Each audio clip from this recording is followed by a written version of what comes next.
안녕하세요. 저는 10월 들하면 치가 떨리는 30대 여자입니다. 요즘 인터넷상에서 실행욕 많잖아요. 저도 하나 보태려고 이렇게 글을 쓰게 되었네요. 제가 시댁과 결정적으로 인연을 끊게 된 사건이 있어서 이렇게 사연을 올립니다. 지금 생각해도 억울하고 참 어이가 없어서 말이 안 나오네요. 그런데 지금 결과적으로 보면 잘 되었다고 생각하면서도 참 씁쓸한 건 어쩔 수 없나 봐요. 처음에는 시댁에 사랑받고 싶다고 생각한 적도 있었습니다. 제가 사랑하는 사람의 가족이니까요. 제 가족처럼 챙기면 알아주시겠지 그렇게 생각했거든요. 하지만 사람 마음이라는 게 그렇게 간단하지가 않나 봐요. 결국은 상처를 주며 이렇게 인연까지 끊게 된 것을 보면 말이죠. 저와 남편은 5년을 넘게 사귄 장기간 커플이었어요. 그래서 오래 만났기에 서로 집안 어른들도 그리고 서로의 집안 사정도 참 잘 알았죠. 오래 연애를 하다 보니 오히려 집안 어른들이 너희 결혼은 언제 할래? 하고 물을 정도였어요. 가끔 남자친구 집에 찾아가면 어머님이 저를 예뻐해 주셔서 저도 남자친구 부모님께 결혼 전부터 잘 챙겨드렸어요. 오죽하면 저희 엄마가 본인 생일보다 남자친구 엄마를 더 챙긴다는 말을 했을 정도였죠. 저희가 막 결혼 이야기가 나오고 있었을 때 현재 남편, 그러니까 당시 남자친구의 아버지가 돌아가시게 되었습니다. 그래서 저는 홀로 남은 남자친구 어머니를 더 잘 챙겨드려야겠다고 다짐했죠. 그래서 부르면 군소리 없이 찾아가서 굳은 일도 마다하지 않고 해야겠다고 생각하고 무조건 달려갔었죠. 남편은 집안에서 둘째 아들이었습니다. 위로 3살 차이 나는 형이 있었는데 어머니가 아주버님을 정말 많이 챙기셨어요. 뭐 보통 엄마들이 장남을 예뻐하니 저도 그런가 보다 하고 생각하고는 했었죠. 거기다 저희는 결혼하고 아주버님은 아직 미혼이니 그래서 더 챙기나 보다 했는데 남편 말로는 어릴 때부터 자기보다 형을 더 예뻐했다고 말을 하더군요. 당시에는 뭐 그런가 보다 하고 넘겼네요. 겉으로 보기에는 그렇게 차이가 나지도 않았고 혼자 있는 아들 챙기는 건 당연해 보였기 때문이죠. 그런데 아주버님이 결혼할 여자를 데려오면서 평화로웠던 분위기가 달라지기 시작했어요.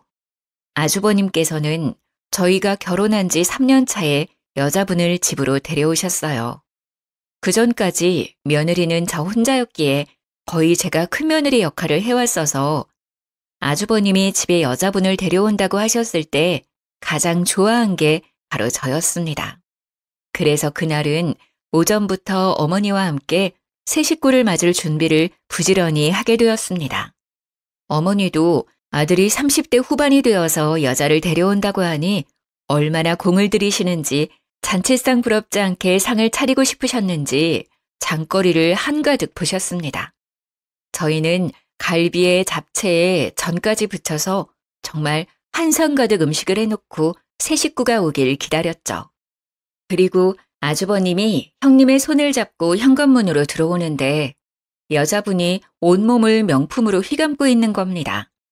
눈에 띄는 명품도 있었지만 나중에 찾아보니 명품이었던 제품도 있었던 것 같아요. 제가 명품에 눈이 어두워도 이건 딱 명품이라고 하는 것도 몇 개씩이나 있었죠. 저는 그때 대충 아주버님이 부자를 만나고 있다는 건 듣긴 했지만 머리끝부터 발끝까지 귀티가 좔좔 흐르는 형님을 보고 놀라긴 했습니다. 보통 부자가 아니라고 생각하게 되었거든요. 어머님도 처음 보는 큰며느리감이 반가우신지 손을 맞잡으시고 환하게 웃으시는데 저도 좋았습니다. 딱 그때까지는 그랬어요. 새 식구가 들어온다는데 나쁠 리가 없잖아요. 식사하다 보니 모자란 음식이 있으면 저는 부지런히 상으로 음식을 퍼나르느라 정신이 없었어요. 어머님이 갈비가 모자란다고 하자 저는 일어나서 갈비를 퍼오는데 거실 상에서 화기애애한 웃음소리가 퍼지고 있었죠. 자세히 들어보니 형님께선 혼전 임신을 했다는 소리였습니다. 저는 순간 3년 넘게 임신을 하지 못하고 있었기에 저도 모르게 어깨가 움츠러들더라고요. 그래도 어쩌겠어요. 집안의 축복인 건 맞죠. 하지만 저를 속상하게 했던 건 형님의 임신 소식이 아니었습니다. 바로 너무도 바뀌어버린 어머님의 행동이셨죠. 제가 갈비를 상위에 내려놓자 어머님이 형님의 손을 꽉 붙잡고 말씀을 하셨어요. 어머, 요즘은 아이를 다 혼수로 가져온다더니 참말이네. 정말 예쁘기도 해라. 우리에게 오자마자 장손까지 만들어 오고. 고생했다. 여기 갈비 먹어라. 잘 먹어야 아기가 잘 자라지. 그때 저희 남편이 제 눈치가 보이는지 갈비 한 조각을 제 밥그릇에 올려놓았어요. 아이를 가지기 위해 그동안 노력해왔는데 아직 가지지 못하고 형이 먼저 가졌다고 하니 제가 신경이 쓰였나 봐요. 갈비는 우리 자기도 좋아하니까 많이 먹어. 요리만두고 준비하느라 고생했어, 자기야. 그래도 그 한마디가 얼마나 고맙던지 저는 남편을 향해 미소를 지었습니다. 그런데 어머님이 저를 슬쩍 보시더니 네가 한 게 뭐 있다고? 그러시면서 갈비를 형님 앞으로 밀어놓으셨어요. 순간 남편은 무안해져서 저를 보며 멋쩍은 미소를 지었습니다. 그때는 어머님이 학수고대하던 아주버님이 결혼할 사람을 데려왔는데 기다렸던 아이까지 가졌다는 말에 너무 좋아서 그러시나 보다 했었습니다. 저는 다시 잡채를 가지러 부엌으로 가는데 뒤에서 어머니의 커다란 목소리가 들려왔어요. 어머, 대학병원 의사라고? 내분비과? 아이고, 우리 집에 드디어 사자를 가진 사람이 들어왔구나. 아이고, 장하다. 지훈이 너도 참 용하다. 어떻게 이렇게 귀한 사람을 집에 들여왔다니? 참 우리 집에 복덩이가 들어왔구나. 저는 잔뜩 들떠있는 어머님의 목소리를 들으며 집이 정말 잔치 분위기라고 생각했습니다. 그렇게 분위기 좋게 식사를 마치고 어머님과 아주버님과 미래의 형님은 이제 결혼 이야기를 하셨어요. 그 상을 치우는 것은 또 저의 몫이었기에 혼자 사부작거리며 상을 치우고 있는데 남편도 그 자리에 앉아있기가 그랬는지 저를 도와 상을 같이 치워주더라고요. 고생했다고 저를 다독이는데 그 손길이 너무 고마웠어요. 아침부터 힘들게 부지런히 요리하고 상을 차렸어도 고생했다는 한마디 못 들을 줄 몰랐습니다. 그런데 남편이 그 맘을 알아주니 속상한 마음이 사르르 녹아내렸죠. 상을 치우고 과일을 내가는데 형님이 어머님께 선물이라고 명품 가방을 떡하니 내놓더라고요. 어머님은 너무 좋아하시며 잇몸이 만개하게 찢어지셨어요. 의사니까 역시 돈도 잘 버는 거겠죠. 어머님의 커다래진 입을 보는데 제가 괜히 죄송해지더라고요. 저렇게 좋아하실 줄 알았으면 하나 사드리는 건데 하는 마음이 드는 겁니다. 제가 사드린 건 명품은 아니어도 국내 유명 브랜드들이었거든요. 역시 어머님도 여자셨던 거죠. 어머니는 명품 가방을 품에 안으시고 예비 형님을 향해 말을 하셨어요. 뱃속에 아이도 있는데 결혼을 서둘러야지. 배가 나오기 전에 빨리 서둘러야겠구나. 시어머니의 말에 예비 형님이 난감한 표정을 지으시더라고요. 그런데 제가 너무 바빠서요, 어머니. 결혼 준비를 제대로 할 수 있을지 걱정이에요. 병원 일이 생각보다 한가한 일이 아니라서요. 어머님은 형님의 손을 꽉 잡으시며 활짝 웃으셨죠.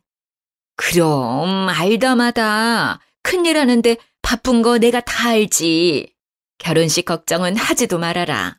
내가 다 준비하마. 여기 한가한 너희 동서도 있잖아. 그렇지, 작은 애야? 네가 결혼 준비하는 것 좀 도와주려무나. 저는 사과를 깎다가 두 눈을 동그랗게 떴죠. 아주버님의 결혼식을 제가 준비하다니요? 그것도 잘못하면 욕먹기 딱 좋은 결혼식을 말이죠. 저는 어색한 미소를 띄었습니다. 죄송해서 어쩌죠? 저도 요즘 회사 일이 바빠서 도와드리기 힘들 것 같네요. 그래도 본인들이 준비하는 게 더 마음에 들지 않을까요? 어머님은 제 말이 마음에 안 드셨는지 저를 흘겨보셨어요. 무슨 직장이 시간 조정하라 마음대로 못한다니? 그래서 다른 일은 할 수 있겠어? 서로 어려울 때 돕고 해야 형제 우애가 좋아지고 그러는 건데.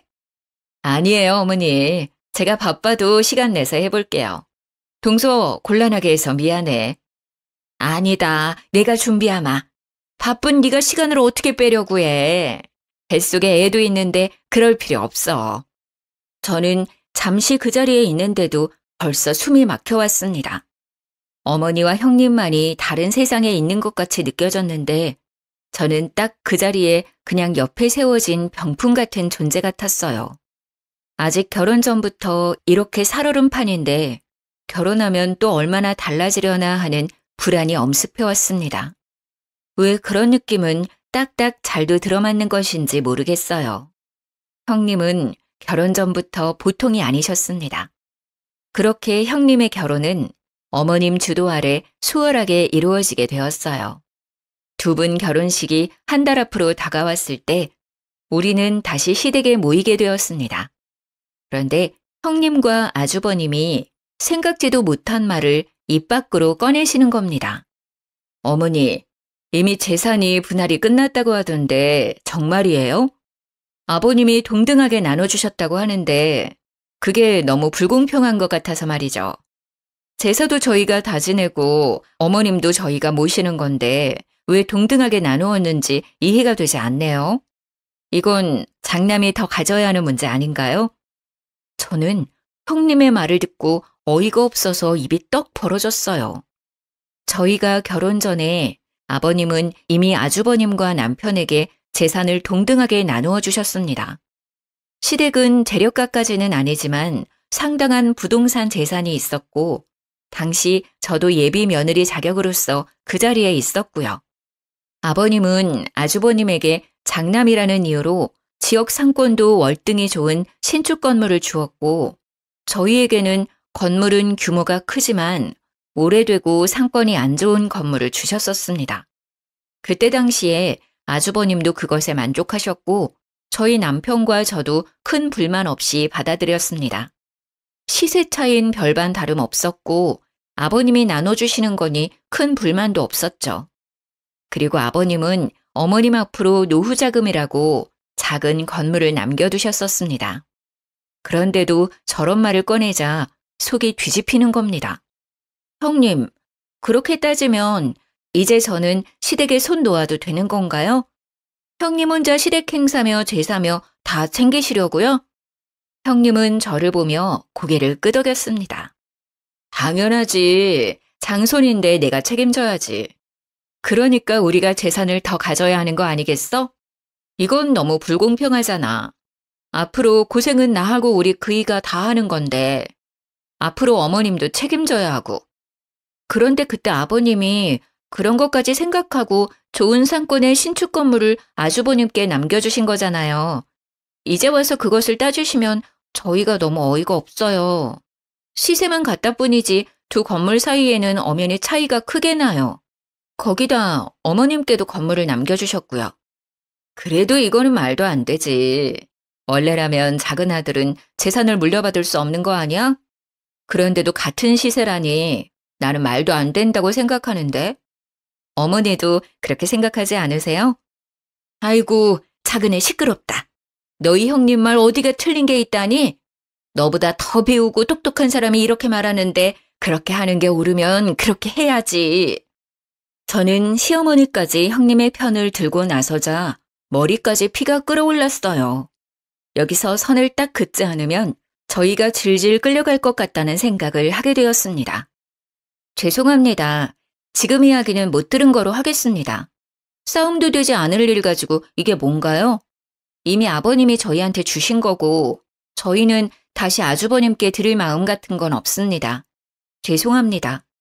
제 말에 갑자기 아주버님이 버럭대고 저를 향해 소리를 지르시는 겁니다. 아니, 재수 씨, 어떻게 그렇게 말을 합니까? 윗사람이 말을 하면 듣는 척이라도 해야 하는 거 아닙니까? 이 사람이 앞날을 생각해서 이렇게 말하는 건데 어떻게 그렇게 딱 말을 자릅니까? 재수 씨가 시집와서 한 게 뭐 있나요? 그렇게 재산에 욕심이 나나요? 저는 재수 씨가 이렇게 속물인지 몰랐네요. 저는 순간 그 말에 어이가 없었습니다. 누가 지금 재산에 더 눈이 멀었는지 모르는 것 같았어요. 지금 재산 이야기 하시는 두 분은 아직 결혼도 안 하신 거 아니에요? 결혼 생활 한참 하시고 힘들어서 이런 이야기 하는 거면 이해라도 하려고 노력이라도 해보겠는데 이건 경우가 아니죠. 너는 윗사람한테 무슨 말을 그렇게 하는 거니? 어디서 배워먹은 버르장머리가 그래. 윗사람들이 아니다 하면 구분구분 말을 들을 연구를 해야지 어디서 따박따박 말대답을 하는 거야. 두 분이 한꺼번에 저를 향해 그렇게 말하니 속이 정말 뒤집힐 것 같았습니다. 어머니, 정말 말 한 번 잘하셨네요. 제가 장남이니까 더 갖는 게 옳죠. 재수씨, 아버지가 주신 건물 주세요 그럼. 이렇게 긴 이야기 할 필요도 없고 서로 얼굴 붉힐 일도 없을 것 같네요. 가만히 우리들의 이야기를 듣고 있던 남편이 이제 참지 못하겠는지 제 손을 잡아서 일으켜 세웠어요. 도저히 가만히 듣고 있기가 불편하네. 이미 그건 아버지가 나와 아내한테 물려주신 건데 왜 형이 주라 말아야? 재산에 눈먼 사람이 누군데 내 아내한테 그런 말을 하는 거야? 이미 끝난 이야기니까 더 이상 할 얘기도 아닌 것 같네. 우리는 그만 집에 가야 할 것 같아. 가자, 자기야. 그렇게 저희는 집으로 돌아왔습니다.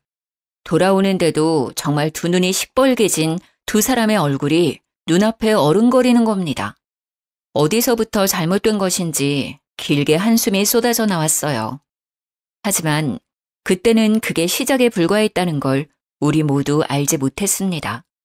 두 사람은 무사히 결혼식을 올렸고 일주일간 신혼여행을 떠났습니다. 그리고 그렇게 복잡한 타이밍에 저는 그토록 기다리던 임신을 하게 되었어요. 남편은 저의 임신에 너무 기뻐하면서 형님 내외가 신혼여행에서 돌아오면 말하자고 너무 좋아하는 겁니다. 저도 드디어 아이의 엄마가 됐다는 뿌듯함과 함께 시댁을 찾았습니다. 모두가 둘러앉자 남편은 활짝 웃으며 제가 임신했다고 공개를 했어요. 모두 놀라지 마세요. 우리 집에 또 경사가 있어요. 제 아내가 드디어 임신하게 되었어요. 자기야, 그동안 고생했어. 정말 잘했어. 남편의 말이 끝이 나자 형님이 갑자기 대성통곡을 하기 시작하는 겁니다.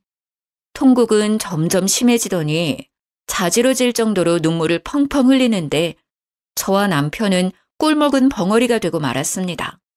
어머님과 아주버님은 형님을 달래는데 저희는 무슨 상황인지 모르니 가만히 상황을 지켜볼 뿐이었죠. 드디어 형님이 진정하자 휴지로 눈물을 닦아내며 저를 쳐다보더군요. 동서, 좋은 날에 정말 미안해. 내가 유산을 해서 동서 임신했다는 소식을 들으니 뱃속의 아이가 너무 생각나서 그랬어. 우리가 재산 가지고 다툰 날 있잖아. 그날 그게 스트레스가 되었나 봐. 나는 그게 그렇게 분란을 일으킬 줄 모르고 꺼낸 이야기인데 형제 싸움까지 번지고 며칠 동안 끙끙 앓다가 아이가 그만. 저는 정말 할 말이 없어서 입을 다물었어요. 그 상황에서 무슨 말을 할 수 있겠습니까? 형님의 말의 뉘앙스를 보면 결국 우리가 재산을 내놓지 않아서 자신이 유산했다는 말이 아니겠어요? 시어머니는 저를 눈으로 흘기시며 입을 비트셨어요. 재산이 무슨 대수라고 뱃속에 장손을 잃어버리게 만들어. 그리고 너는 이 상황에서 임신했다고 그렇게 말하고 싶니? 지금 사람 염장 지르는 것도 아니고. 아이고, 애들이 배운 게 없어서 그런지 눈치도 없네. 어머니의 말을 듣다 못한 남편이 벌떡 자리에서 일어나서 소리를 질렀습니다. 어머니, 그게 지금 무슨 말을 하시는 거예요? 지금 형네 아기가 우리 때문에 그렇게 되었다는 말이라도 하시는 거예요? 이게 어떻게 저희 잘못인가요? 지금 저희 아이는 안중에도 없으신 거예요? 형님 잃어버린 아이만 중요하신 거냐고요? 자기야, 그만 일어나 가자. 더 이상 여기에 못 있겠다. 저는 남편 손에 이끌려 다시 집으로 돌아왔습니다. 그런데 첫 임신에 심한 시댁 스트레스를 받아서인지 유산기가 보이기 시작했어요. 아래에 피가 살짝 비치고 아랫배가 자꾸 뭉치고 아파지는 게 큰 병원에 가서 검진을 받아보려 했지만 대학병원같이 큰 병원은 계기가 너무 많이 걸려 있어 엄두를 못 내겠는 겁니다. 그래서 남편이 형수네 병원에 가서 검진을 받는 건 어떠냐고 물어보더군요. 어머님도 형님이 예약해서 허리 진료를 받았다는 겁니다. 거기는 형수백으로 검진을 앞당길 수 있는 거 아니냐고 말이죠. 저는 솔직히 형님에게 부탁하는 게 마땅치 않았지만 아이가 우선이니 전화를 걸어서 물어보기로 했습니다. 그런데 전화를 걸자마자 형님이 타박을 하시더라고요. 동서, 왜 전화했어? 바쁜 일 아니면 빨리 끊어. 혹시 이제는 우리한테 건물 넘길 결심이라도 선 거야? 그런 거 아니면 빨리 끊어. 나 바빠. 다시 머리에 혈압이 오르기 시작했습니다. 형님의 말을 듣자마자 내가 왜 이 여자에게 전화를 한 것인지 후회가 되기 시작했죠. 아니요, 그건 아니고요. 형님네 병원 산부인과 예약하러 가는데 혹시 빨리 앞당길 수 있는지 알아보려고 전화를 드렸어요. 곧 도착하니까 자세한 이야기는 일단 만나서 이야기 드릴게요. 갑자기 형님의 말투가 상냥해지기 시작했습니다. 어머, 그랬구나. 그런 일이면 말을 하지 그랬어. 내가 금방 알아봐 줄 수 있지. 잠시만 끊어봐. 내가 자리 있나 봐주고 다시 전화 걸어줄게. 그렇게 말하며 전화를 끊더니 10분 뒤에 다시 형님에게 전화가 왔습니다. 어머 동서, 내가 웬만하면 우리 병원으로 예약하려고 했는데 자리가 도저히 안 나온대. 대신해서 잘 보는 병원으로 예약해뒀거든? 거기로 가볼래? 그리고 건물은 출산 후에 이야기하자. 일단 뱃속 아기의 안정이 먼저잖아. 걱정하지 말고. 저는 형님이 예약해둔 다른 병원으로 내원하게 되었고 거기서 스트레스를 많이 받아서 유산기가 있다고 하면서 유산 방지 주사를 맞춰주었습니다. 그렇게 돌아왔지만 저는 이미 마음이 상해서인지 시댁 모임에 갈 때마다 스트레스가 쌓이더라고요. 그래도 어쩌겠습니까? 그 당시에는 이제까지 그렇게 해왔으니 부르면 당연히 가야 하는 거라고 생각을 하고 있었어요. 그게 효이고 그렇게 배워왔으니까요. 그런데 그곳에 가서 결국 저는 시댁에 학을 떼어버리는 일이 생기고 말았습니다. 그날도 시댁으로 가는데 가는 중에도 가슴 끈 명치가 답답하더라고요. 저는 이제 막 임신 6개월에 들어서는 중이었기에 어느 정도 유산에 대한 위험은 내려놓고 있었습니다. 그렇게 상에 둘러앉아 밥을 먹고 있는데 형님이 이번에는 주식 이야기를 하기 시작하셨어요. 어머니, 제가 말한 주식 사셨어요? 어때요? 돈 좀 만지셨어요? 많이 올랐죠? 형님은 이미 어머니에게 주식 투자를 권유해서 주식 투자를 했나 보더라고요. 어머님은 형님 말대로 주식이 올랐는지 입을 활짝 옆으로 찢으며 웃으시더라고요. 그러게 생각지도 않게 많이 올랐어. 너는 어떻게 이런 걸 잘 알고 있니? 정말 내 주위의 여편네들은 나를 그렇게 부러워한다. 며느리 하나 잘 뒀다고 말이야.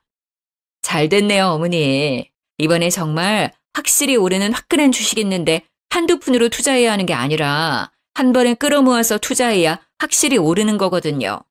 투자해보실래요? 주위에 어르신들 있으면 같이 투자하세요. 어머, 그게 정말이냐? 안 그래도 그 옆편 애들이 내가 주식으로 돈재미 좀 봤다니까 자신들도 투자하고 싶다고 야단이더라. 내가 알아보마. 형님은 어머니의 말에 활짝 웃더니 저희를 보며 말을 이었어요. 동서도 투자하는 게 어떻겠어? 이번에도 정말 확실한 주식이거든. 이렇게 확실한 게 나오기도 쉽지 않은데 내가 아는 애널리스트 말이라서 찐이거든. 차 떠나기 전에 올라타야지. 저는 그 주식 투자가 왠지 끌리지가 않았습니다. 주식이 오른다고 단언하면서 확신을 하는 게 못 믿어왔죠. 주식이라는 게 한 치 앞도 못 가리는 건데 말이죠. 저는 단칼에 거절했습니다. 죄송해요. 저희는 그렇게 크게 투자할 돈이 없어서 말이에요. 저희는 빼고 하세요. 아우, 정말 아까워서 그래. 그 애널리스트 말로는 3배는 기본이고 최대 5배 이상은 뛴다고 하던데 이때 아니면 못 산다니까? 그 건물 있잖아. 그거 팔아서 투자하는 건 어때? 동서 말대로라면 시세도 더 이상 오르지 않을 거 아냐. 그렇게 끌어안고 있어봐야 세금이나 더 나오지. 거기 건물 상가도 몇 개나 비어있어서 월세로 버는 것도 없다던데. 나 못 믿으면 그 전문가 믿고 투자해봐. 형님은 꼭 저희 건물을 미리 알아보신 것처럼 말을 하시더라고요. 저는 오랫동안 아파트 건설업체를 다니고 있었습니다. 어깨너머로 어떤 특징적인 지역이 아파트 개발이 잘 되는지 어렴풋이 알고 있었죠. 처음에는 잘 몰랐지만 아버님이 물려주신 건물을 보고 나서야 이곳이 잘하면 재개발이 들어갈지도 모르겠다는 생각을 하게 되었습니다. 문제는 그게 언제가 될지 그리고 재개발 허가가 날지 모르는 상태이지만 저는 그 당시에 이 지역은 언젠가 재개발이 된다고 생각을 하고 있었어요. 그래서 형님에게 건물을 팔지 않겠다고 말을 했죠. 아니요, 괜찮아요. 아무래도 거기가 곧 재개발이 들어갈 것 같아서 그래요. 그래서 손해라도 당분간 건물 가지고 있자고 남편하고 말을 해두었어요. 제 말을 듣더니 갑자기 형님의 두 눈이 커다래지더군요. 동서, 정말 해도 해도 너무한다. 그런 건물을 가져간 거야? 어떻게 우리한테는 한마디도 없이 그런 곳을 가지고 갈 수가 있어? 미리 알고 그 건물 가져간 거야? 우리 그이 몰래 건물 빼돌린 거 아니야? 형님의 말에 논리에 어이가 없어지더군요. 건물을 빼돌리다니 어떻게 저런 말을 할 수가 있는 건지 당최 이해가 되지 않는 겁니다. 무슨 말을 그렇게 하세요? 저희도 아버님께 물려받고 눈으로 직접 건물 보고 재개발에 들어갈 것 같다는 거 안 거고요. 아직 재개발 뜬 것도 아니고 그럴 것 같다고 분명 말씀드렸잖아요. 그런데 무슨 건물을 빼돌려요? 저희는 정말 아버님이 주신 대로만 받은 건데 그리고 제가 회사 다니면서 지역이랑 흐름 보고 저 스스로 판단해서 그렇게 말한 거예요. 형님 정말 말을 이상하게 하시는 거 아니에요? 그게 말이 되는 거야? 아버님이 주신다고 그런 낡은 건물을 얌전히 받았다고? 그게 더 이상하지. 분명 뒤에서 아버님에게 무슨 말을 했으니 이렇게 된 거 아니겠어? 어머니, 이거 사기 아니에요? 좋은 건물 차지하려는 것 같은데 어머니, 아무리 생각해도 이건 아닌 것 같아요. 저는 정말 미치고 팔짝 뛸 것 같은데 그 당시 아버님 옆에 계셨던 어머님까지 저를 몰아가는 겁니다. 큰아기 말을 듣고 보니 그렇구나. 너 정말 건물 노리고 그런 거니? 정말 사람 하나 잘못 들여서 내가 별꼴을 다 보는구나. 너 이게 무슨 경우냐, 어? 아무리 재산이 탐이 나도 그렇지. 그렇게 노른자 땅을 홀라당 가지고 가서 너 혼자 잘 먹고 잘 살려고 했니? 말하는 꼬락서니도 아주 뻔뻔하게 시리. 정말 그 말이 사실이면 저도 가만히 있지 못하겠습니다. 재수 씨, 이건 법적으로 사실 여부를 따져봐야 하는 겁니다. 사실이라면 지금이라도 이실직고 하세요. 순간 머리 꼭지가 돌면서 아랫배가 뭉치는 겁니다. 밑이 빠질 것처럼 아픈데 저는 배를 움켜쥐고 옆으로 쓰러졌어요. 어머니는 그 순간까지 저를 보고 타박을 하시는 겁니다. 얼씨구, 이제 내가 뭐라고 한다고 아프다고 생쇼를 하는구나. 정말 너 그렇게 안 봤는데 꼬리가 9 달린 여우 아니냐? 나 몰래 얼마나 너희 시아버지를 구워 삶은 거야. 안 일어나? 치워하지 말고 일어나! 저는 배가 아파서 식은땀이 흐르기 시작했어요. 저를 잡고 있던 남편은 제 손을 꽉 잡고 일으켜 세웠어요. 제발 억지 좀 부리지 마세요. 사람이 쓰러졌는데 계속 그런 이야기가 나옵니까? 자기야, 병원 가자. 이대로 안 되겠어. 저는 남편과 함께 급히 병원으로 향했습니다. 저를 본 의사는 하마터면 조산할 뻔했다고 도대체 갑자기 왜 이렇게 되었냐고 물어보는 겁니다. 저는 스트레스를 많이 받았다고 하니 자궁 경부 길이가 아주 짧아졌다고 했습니다. 결국 자궁 경부를 묶고도 위험하다고 남은 임신 기간은 병원 침대에 누워 있어야 한다는 겁니다. 서 있으면 밑이 빠질 것 같은 느낌에 배에 수축이 왔거든요. 병원 침대에 누워 있는데 괜히 서러워지는 겁니다. 보통 다둥이 가진 산모나 이렇게 한다는데 세상 원망이 다 남편한테 쏠렸습니다. 저는 아무 죄 없는 남편을 보고 윽박을 질렀습니다. 나 다시는 시댁 안 가. 이게 뭐야 진짜. 어렵게 아이 가졌는데 축하는 못할 망정 하마터면 우리 아이 잃을 뻔했잖아. 나한테 다시는 시댁 가자고 말하지 마. 다시 또 나랑 시댁에 가자고 하면 나 당신이랑 이혼할 거야. 알겠어? 눈물이 나오는데 남편이 제 손을 꽉 잡더라고요. 알겠어. 안 가도 돼. 그동안 고생했어. 우리 집 일은 이제 내가 알아서 할게. 당신은 우리 아이 걱정만 하면 돼. 다시는 당신 속 썩이는 일 없이 할 거야. 내가 미안해. 당신 고생시켜서. 그 말을 듣는데 다시 눈물이 왈칵 쏟아졌습니다. 그동안 참아왔던 서러움이 한꺼번에 터져나왔습니다. 예쁨 받고 싶고 사랑받고 싶어서 열심히 노력한다고 한 것 같은데 어디서부터 잘못되었는지 모르겠네요. 저는 그렇게 완전히 시댁과 단절을 하고 4개월을 침대에서 더 버텨 무사히 제품에 딸을 안았습니다. 작은 얼굴에 오밀조밀 예쁜 얼굴을 보니 그제야 좀 숨통이 트이는 것 같았어요. 그렇게 아이를 키우느라 몇 달을 정신없이 보내긴 했어도 아무 걱정 없이 우리 세 식구만 챙기면 되니 스트레스로 인한 두통도 명치에 답답한 것도 사라졌죠. 남편이 오기를 기다리며 저녁을 준비하고 같이 식사를 하는데 남편이 시댁 이야기를 꺼내더라고요. 나 밥 먹고 잠시 본가에 다녀올게. 집에 무슨 일이 있는지 오늘 어머니에게 전화가 왔더라고. 울면서 전화를 하셨는데 갑자기 형수랑 연락이 안 된다고 하시더라고. 형도 갑자기 형수가 사라져서 이리저리 찾아보고 있는데 하루아침에 사라져버려서 둘 다 많이 놀랐나 봐.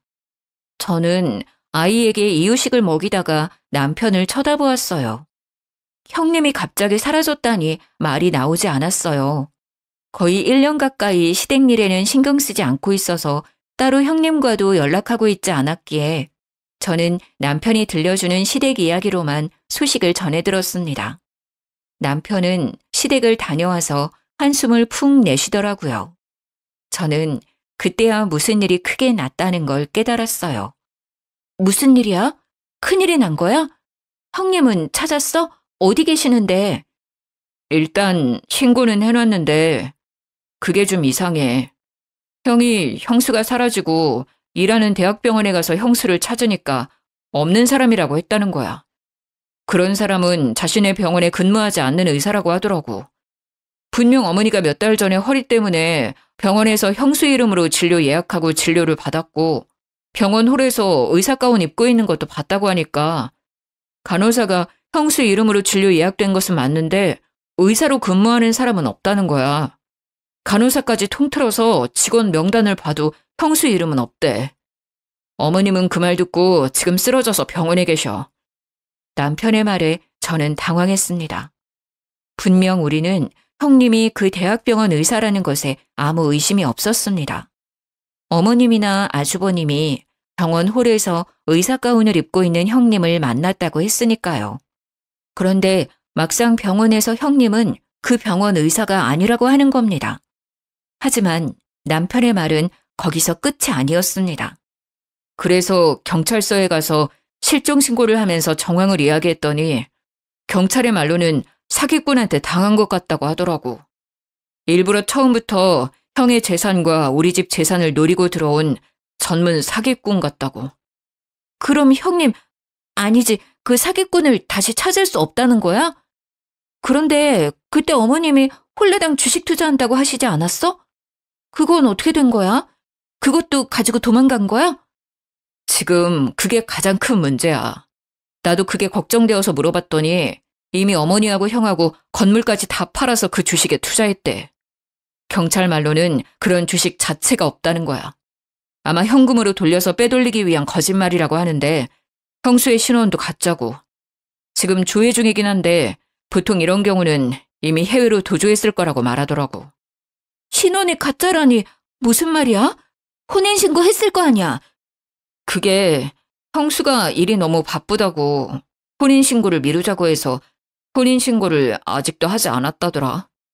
그래서 신원 추적이 늦어지고 있어. 정말 어머님은 믿는 도끼에 크게 발등을 찍히고 마셨던 거죠. 온 식구들을 속이고 시댁과 아주버님의 재산을 몽땅 갖고 튄 그 사기꾼은 몇 달 수사 끝에 필리핀으로 도주를 했다는 것을 경찰에서 밝혀냈다고 하더군요. 어머니는 쓰러진 뒤로 중풍이 오셔서 말도 어눌해지고 한쪽 몸이 마비가 오셨다고 해요. 문제는 어머님이 또 없는 돈까지 끌어다가 사기꾼에게 투자해버려서 빚도 상당하다는 겁니다. 하루에 몇 번씩 병원으로 빚쟁이들이 들락거린다고 하더라고요. 그래도 그 지역에서는 잘 산다는 소리를 듣고 살았던 시댁이 한순간에 빚더미에 앉게 되었습니다. 어머님은 어쩔 수 없이 사시던 집을 팔아 그 빚을 다 갚고 작고 낡은 주택을 월세로 얻었다고 해요. 저는 더는 시댁으로부터 스트레스를 받고 싶지 않았어요. 저는 그동안 할 만큼 했다고 생각합니다. 그리고 이건 어머니가 자초한 것으로 생각하기도 했고요. 번지르르한 겉모습과 의사라는 말만 믿고 모든 것을 믿어버리신 거니까요. 당신이 서운하게 생각할지도 모르지만 나는 어머니 일에 더 이상 신경 쓰고 싶지 않아. 어머니에게 갈 생각도 없고. 그러니까 나보고 어머니에게 얼굴 비추라는 말 하지 않았으면 좋겠어. 남편도 그동안 어머님이 저에게 한 행동을 고스란히 봐와서 그런지 별말이 없었습니다. 그래, 알겠어. 내가 알아서 할 테니까 당신은 어머니 일에 신경 쓰지 마. 그리고 남편은 어머니에 대해 저에게 말하는 법이 없었어요.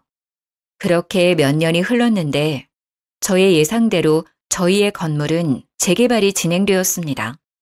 저희는 보상금으로 큰 돈을 벌었죠. 그 말을 저희 어머님이 어떻게 들었는지 저에게 수십 통 전화를 해서는 생떼를 부리기 시작하는 겁니다. 작은 애 너는 어쩌면 이럴 수가 있는 거니? 아무리 시어머니가 잘못했다고 해도 이렇게 몇 년 동안 얼굴 한번 안 비추고. 너는 그러는 거 아니다. 내가 뭘 그렇게 잘못했니? 그때는 어쩔 수 없어서 그런 거 너도 알잖아. 시어머니는 몇 년 만에 저한테 전화하셔서 그때 내가 너에게 너무 심하게 해서 미안하다 그 한마디를 안 하시는 겁니다. 그때 제가 무슨 일을 겪었는지 어머니도 다 아시면서 말이죠. 저는 그 일로 뱃속에 아이를 잃을 뻔했는데 해도 너무한다고 생각을 했습니다. 남아있는 정도 없는데 더욱 어머니에게 정남이가 떨어져 버렸죠. 어머니, 정말 너무하시는 거 아니에요?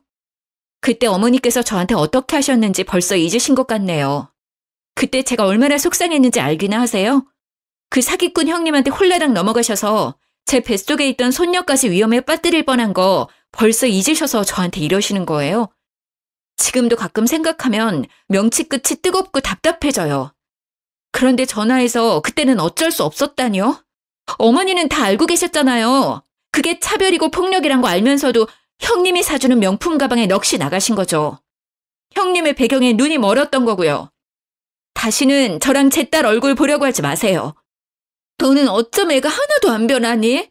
사람이 다 실수하면서 사는 거지. 가족끼리 그렇게 일일이 따져가면서 살면 안 된다는 거 안 배웠냐? 너희 건물 재개발 들어갔다는 거 다 안다. 보상금도 넉넉하게 받았다며.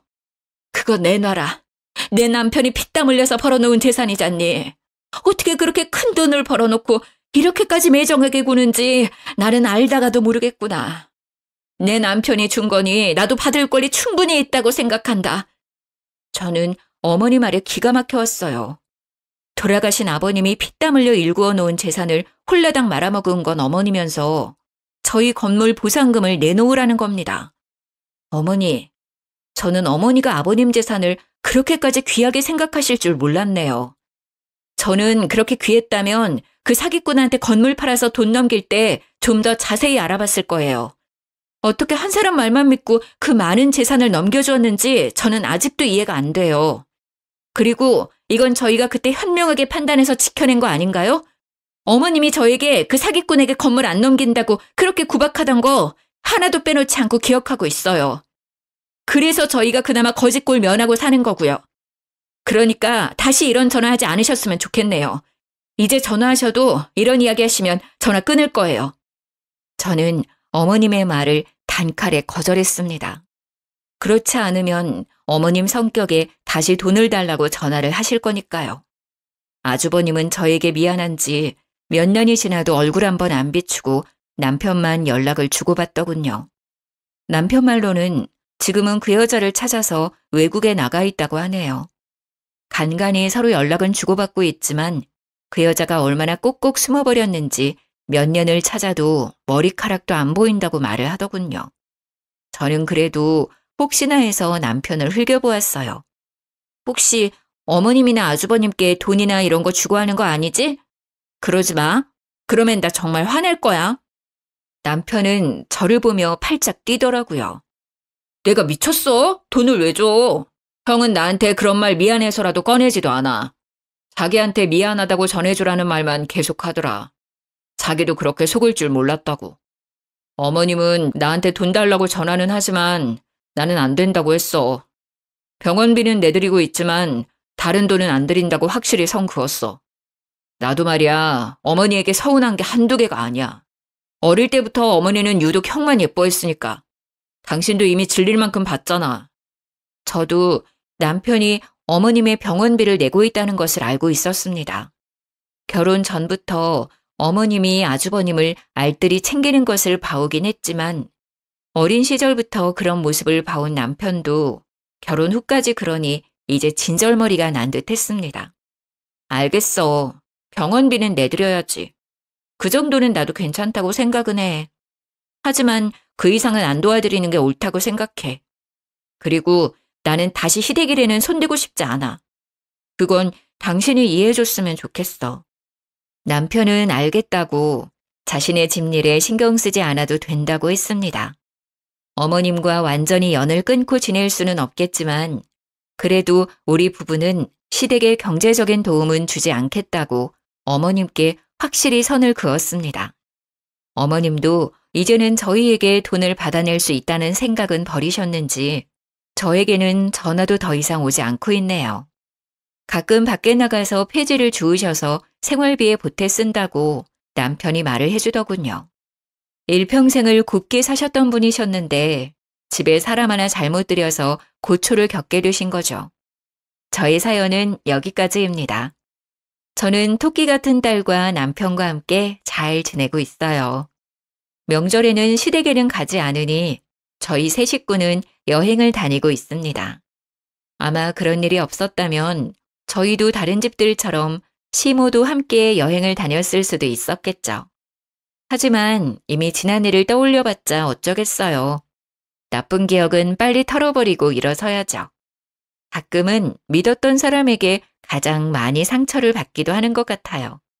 하지만 서로 상처 주는 사이라면 서로 안 보고 사는 것도 좋은 방법인 것 같습니다. 조금은 멀리 떨어져 서로의 소중한 것을 생각해 보는 게 어떨까 싶네요. 모두 행복해지길 바라면서 이만 글을 드리겠습니다.